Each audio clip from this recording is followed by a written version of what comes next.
Vous regardez, il faut qu'on parle. Bienvenue si vous nous rejoignez. On s'intéresse à présent aux liens ténus entre médias et politique. Certains partis recrutent en ce moment dans les médias des visages connus pour donner un peu de couleur à leur liste en vue des élections de juin prochain. Dernier exemple en date, le chroniqueur haut en couleur David Jean Motte, qui aurait été approché par le PS pour figurer sur une liste montoise. Il aurait décliné l'invitation, tout comme la journaliste Hakima Darmouche, qui a refusé de rejoindre les engagés tout récemment. Tout ça est au fond assez compréhensible. Médias et politique sont des métiers publics qui ont un certain nombre de savoir-faire en commun et on peut comprendre qu'on se reconvertisse de l'un de ces métiers vers l'autre. Pourtant, certains y voient quand même un peu un problème. Avant d'en débattre, un reportage de Tiffaine Kounali. Dans son blog, Ibrahim Raïf dit vouloir dénoncer l'hypocrisie des politiciens. Depuis 2012, il écrit sur ce qui lui tient à cœur, des jeux vidéo à l'actualité politique. Mais ce qui nous intéresse aujourd'hui, c'est 7 articles. Depuis 8 ans, le blogueur recense chaque journaliste belge passé en politique. La liste est longue et aucun parti ne semble exempté. On a demandé aux Belges ce qu'ils en pensaient. La politique, c'est pour tout le monde. Même si on est journaliste, je trouve ça normal. Ça ne me dérange pas, dans la mesure où ils sont intègres dans leur boulot, aussi bien comme journalistes que comme politiciens. Je n'ai aucun souci avec ça, en fait, du moment que leurs idées politiques, leurs convictions politiques ne déteignent pas sur la communication qu'il faut qu'ils restent neutres. Ils quittent la politique pour revenir en tant que journaliste. Moi, je peux dire qu'ils sont partis chercher l'argent, donc ils ne sont pas allés là-bas pour défendre la population, c'est tout.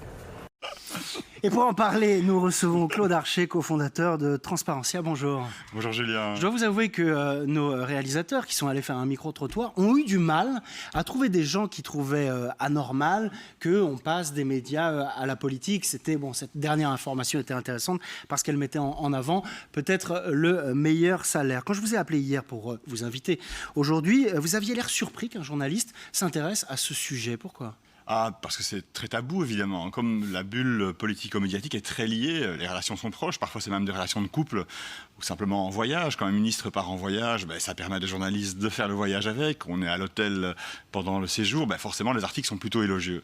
Donc cette proximité fait que le téléspectateur ou le lecteur ne connaît pas les liens assez proches. Et Ibrahim a fait un travail vraiment remarquable. Ibrahim Raïs, qu'on a cité. Tout à fait, exactement, en faisant ça. Et on a fait après une enquête plus approfondie sur la RTBF.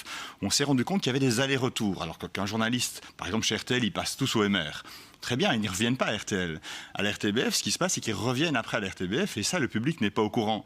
Il n'est pas au courant de qui il est en face. Et quand un citoyen va venir avec une information, elle risque d'être filtrée, étant donné que ce journaliste pourrait après se retrouver dans un cabinet ministériel. Oui, vous parlez bien au conditionnel, elle risque parce qu'on ne sait pas si ces gens sont capables de maintenir leur intégrité. J'ai le cas du SAMU social. Je vais prendre l'exemple d'un journaliste chez qui j'ai été personnellement avant le SAMU social, avec des histoires de détournement de fonds, et sur le gouvernement bruxellois, et qui a fait traîner l'affaire, n'a jamais rien publié, et est devenu le porte-parole d'Yvan Mayer juste avant le SAMU social.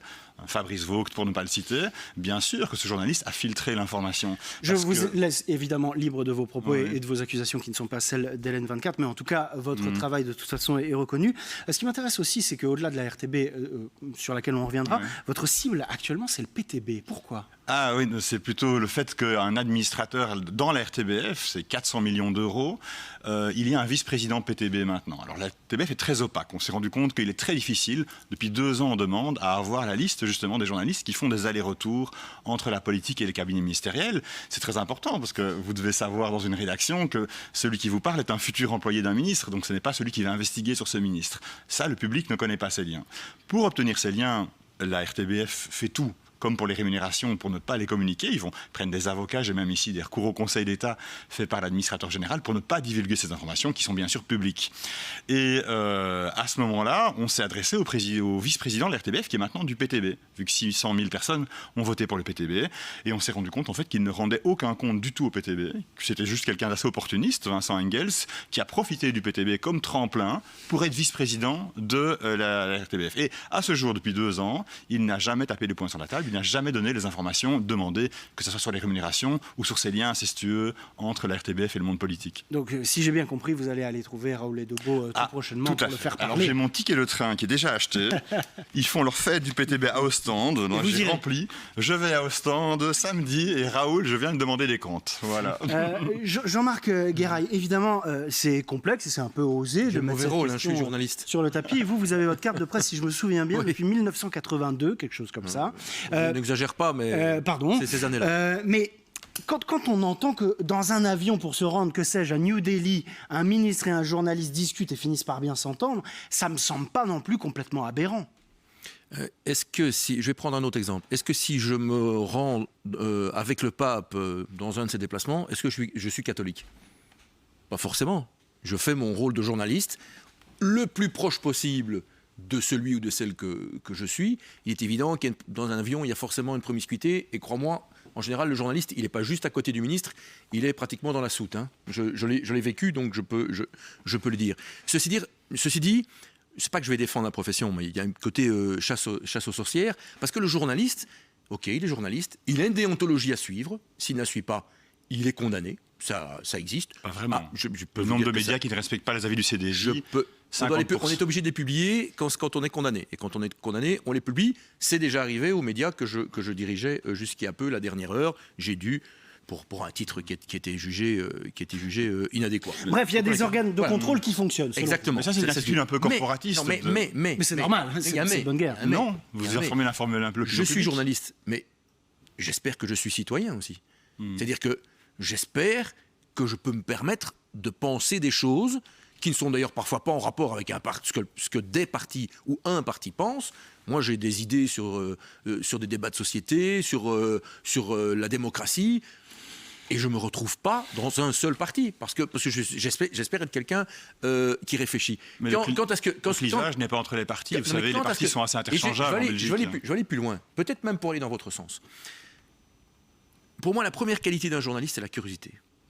La curiosité. Et la curiosité, c'est quoi ? C'est d'essayer d'aller voir dans l'arrière-cuisine. Et parfois même de s'impliquer dans l'arrière-cuisine. En politique, en sport.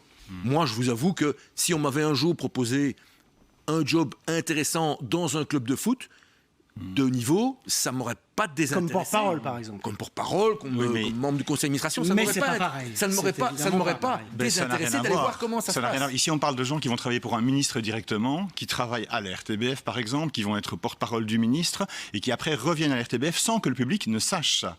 Et donc, le public, effectivement, qui va s'adresser à un journaliste n'a pas cette information. Je vais terminer. Et donc, en fait, on ment au public parce que certainement que le public s'attend à ce qu'une information ne soit pas filtrée. Vous avez le choix, en sachant en tant que journaliste que c'est un futur emploi. Je comprends pas comment vous pouvez avoir la preuve qu'une info est filtrée. Je vous l'ai dit, dans le cas du SAMU social, je peux vous assurer que le porte-parole d'Yvan Mayer... Ça, c'est un cas et c'est le vôtre. Non, il y a un blog... Ça veut dire que l'RTBF... Laissez-moi parler, s'il vous plaît. C'est la voie unique. Vous pourriez me laisser parler? Excusez-moi de avec les noms qui sont publiés. Ne pas enchaîner dans ce que vous pensez. Donc, monsieur, si on publie effectivement des choses... C'est gentil de me laisser parler. Et donc, si depuis 8 ans, Ibrahim... Je vous en prie, Jean-Marc. Je voudrais que vous arrêtiez. Juste qu'on comprenne. Et après, Kevin Carnier, je vous passerai donc, en fait, il y a une liste qui est accessible à tout le monde en ligne. Il y a une proximité extrêmement grande en Belgique qui est due d'abord à la précarité des journalistes. En tant que journaliste, vous ne voulez pas, quand vous êtes payé à Hollande-Pierre chez Sud-Presse à 20 € la pige, vous n'avez pas envie de vous griller quand vous savez que vous pouvez avoir des communiqués tout faits en faisant du copier-coller. Donc, le copier-coller devient la règle du journalisme. C'est un autre débat. C'est moi qui parle. Et donc, par rapport à ça, on a enquêté... C'est comme débat, j'avoue que c'est sympa. Donc très précisément. Je veux comprendre où vous voulez en venir. Voilà. Vous semblez dire que les journalistes, c'est une profession un peu tétanisée qui sert la soupe aux politiques parce qu'elle est précaire. En gros, ils passent des entretiens d'embauche tout le temps. C'est ce que vous dites? La précarité fait qu'effectivement, entre un job de porte-parole qui est beaucoup plus régulier ou courir chez Sud-Presse pour 20 € la pige toute la journée, moi je ferai la même chose qu'eux. Simplement, ces liens doivent être connus du public. Et à partir de ce moment-là, il faut savoir que quand on demande au vice-président PTB de l'RTBF de publier les rémunérations de ce qui se passe sur 400 millions d'euros, là, je dis Raoul, on va te demander des comptes, effectivement. Non, juste un instant, Jean-Marc, on doit faire circuler la parole. Jean-Marc, je vous en prie. Kevin Carena. Est-ce que vous voudriez savoir, Jean-Marc, s'il vous plaît. Kevin Carena. Jean-Marc, est-ce que vous voudriez savoir par rapport à ce que vous avez dit plus tôt? C'est parce que visiblement, on ne peut pas parler, donc je lui pose une question. Non, c'est vous qui... J'aimerais bien savoir, est-ce que vous avez envie de savoir pour qui je vote? Mais messieurs, on discute quand même tous ensemble. Vous n'êtes pas simplement deux dans la salle. Partageons la parole. Il veut pas qu'on débatte. Moi, j'ai envie de réagir par rapport à ce que Jean-Marc vous avait dit tout à l'heure. Non, je vous laisse parler. Que vous vouliez devenir porte-parole d'un club de foot. En soi, j'ai dit que si on me l'avait proposé, j'aurais réfléchi. Mais est-ce que vous seriez alors resté journaliste en même temps? Non. Et là, ça pose problème. Ce qui est mis ici en avant, c'est plutôt les allers-retours. C'est ce qui est mis ici en avant. C'est des gens qui vont en cabinet et ensuite qui reviennent. C'est un média public. Parce que quand vous dites que vous auriez pris plaisir à aller voir et que la première qualité d'un journaliste, c'est d'être curieux. Ok. Mais entrer dans un cabinet socialiste, c'est pas faire de l'investigation journalistique. Ou un cabinet. Mais on est d'accord. Peu importe. C'est comprendre comment ça fonctionne. Oh non, c'est pas comprendre comment ça fonctionne, c'est prendre parti une fois. Et choisir, c'est renoncer. Quand on choisit cette route-là, on reste sur cette route-là et on revient pas. Vous imaginez un politique aujourd'hui qui devient journaliste et qui dit... Donc un prof qui va en politique, qui est élu, qui perd son mandat et qui revient prof, il peut plus être prof. Il y a des différences déontologiques, je crois. Vous êtes content de la prise que vous avez faite au MR avec Hadj Labib, qui est parvenue à finir par dire qu'elle était libérale alors qu'on et dont on a dit qu'elle était la bienvenue à l'RTBF à tout moment, parce que le système le permet. Mais monsieur, vous dites qu'à Bel RTL, ils ne reviennent pas. RTL, vous dites. RTL, TVI, ils ne reviennent pas. Par contre, mais c'est parce que là-bas, ils peuvent revenir parce qu'ils ont des contrats de fonctionnaires. Et donc, ils ont intérêt à retourner en cas que ça ne fonctionne pas. Et donc il y a quelque part un petit conflit d'intérêts si on réfléchit bien dans le fond. Alors, ce que Jean-Marc dit, moi, connaissant Jean-Marc, je sais très bien que c'est quelqu'un d'intègre et il fait un travail journalistique. Ils ne sont pas tous comme ça, effectivement. Mais je pense qu'un journaliste... Comme les politiques. Je vous laisse libre de votre parole, évidemment. Mais je pense qu'il y a un conflit d'intérêts parce qu'un journaliste, pour moi, même ce que j'ai entendu dans le reportage, il dit il peut être neutre. Un journaliste n'est jamais neutre, il peut être indépendant. Mais pas neutre. Neutre, vous avez toujours votre idée, votre philosophie et votre... Vous ne pouvez pas être neutre. Et donc, quand on dit qu'un journaliste reste neutre, non, je ne sais pas si je me trompe, mais ça me paraît un peu... Je suis à peu près d'accord. On est toujours trahi par des petits comportements qui laissent entendre à peu près ce qu'on est et ce qu'on pense quand on dit quelque chose. Être indépendant par rapport à des forces politiques, là, c'est autre chose. Et vous semblez dire qu'il n'y a jamais vraiment d'indépendance des journalistes qui ne font que des copier-coller des communiqués de presse. Ils n'ont pas le temps. Et c'est l'idée que vous faites circuler. Et c'est une idée très négative qui bizarrement détruit effectivement la relation entre la population et les journalistes. Je peux vous dire, évidemment, en tant que témoin, que ça n'est pas le cas, que c'est une vision caricaturale des choses. Peut-être que quelques exemples vous prouvent ce que vous généralisez à toute une profession. Ah non, la précarité des journalistes est dénoncée par l'AJP, l'Association des journalistes professionnels, qu'avec un tarif à 20 € la pige, vous ne pouvez pas faire autre chose que faire... Que cette précarité ferait que les journalistes ne seraient que des scribes des politiques. C'est quand même assez populiste. Vous savez, ça n'a rien de populiste. Si on fait des enquêtes où on a été même jusqu'au tribunal pour avoir les éléments, c'est qu'on a des éléments pour le dire. Ce qui me dérange que les autres partis jouent dans ce jeu-là, ce qui me dérange, c'est de voir que le vice-président qui est nommé par le PTB-RTBF ne demande pas des comptes et joue dans ce jeu-là. Pour le reste, les autres partis, j'ai pas trop d'attentes par rapport à eux. C'est un jeu qui joue depuis très longtemps. Mais le monde politique, et c'est pas une question de couleur, parce que vous savez, en Belgique, rouge, bleu ou vert, il y a les transferts aussi qui se font de ce côté-là. C'est plutôt une question d'une bulle où un filtre de l'information va se faire beaucoup plus facilement, parce que vous pouvez griller en tant que journaliste si vous allez être un peu trop, on va dire, contestataire. Et c'est ça le problème, c'est qu'un journaliste précaire, jeune qui commence, c'est très compliqué et il n'a pas le statut de fonctionnaire forcément de certaines stars de la RTBF. La RTBF, c'est 400 millions d'euros. C'est normal que les citoyens demandent des comptes et je vais aller les demander au PTB ce samedi. Et vous irez saluer Raoul Edebo auquel vous demanderez des comptes. Kevin Carena, il reste 5 secondes. J'ai une petite intervention. C'est juste que la RTBF est un média public. La comparaison avec la RTL, pour moi, n'est pas pertinente. La RTBF a ce devoir de neutralité. On ne peut pas accepter que des gens aillent en cabinet et reviennent comme si de rien n'était. Mais voilà, c'est dit, c'est une indignation que vous partagez avec votre voisin Claude Archer, cofondateur de Transparentia. Et c'est bien pour ça qu'on vous a mis à côté. Non, je ne savais pas que vous étiez d'accord. Merci à nos débatteurs et débatteuses du jour. Il est temps de clore ce débat. Merci à vous d'y avoir pris part. Merci à Jean-Marc Guéra et Toto Bongiorno, Véronique Zana et Kevin Carena. Dans un instant, c'est le désormais célébrissime Nicolas Pipin pour le premier JT de Belgique francophone. Quant à moi, je vous retrouve demain à 17h. D'ici là, portez-vous bien.